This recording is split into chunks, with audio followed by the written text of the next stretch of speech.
لما بنشتغل بالمضادات الفطرية احنا بنقول دايما من اول شهر 11 لازم نشتغل يا جماعة، يكون عندي المجموعة الفطرية.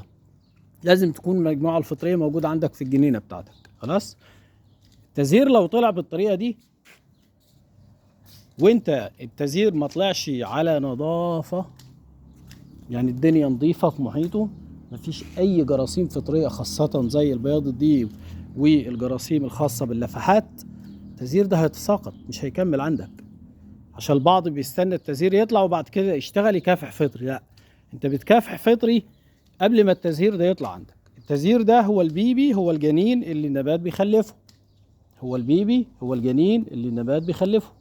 احنا قلنا لو سيدة حامل وراحت تضع جنين بيطهروا غرفة العمليات قبل ما تدخل تضع الجنين، صح؟ ولا بيطهروا الغرفة وهي موجودة؟ لا طبعا.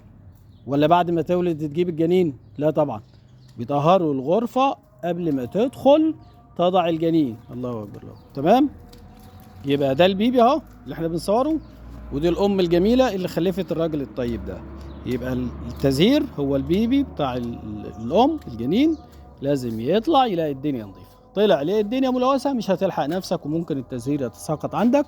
فمن أول شهر 11 لازم أي جنينة يكون فيها المضادات الفطرية. ما تستناش تقول الحقوني يا جماعة ابعتوا لي المضادات الفطرية، ممكن في الحالة دي ما نلحقكش، فلازم تكون عندك الحاجة موجودة.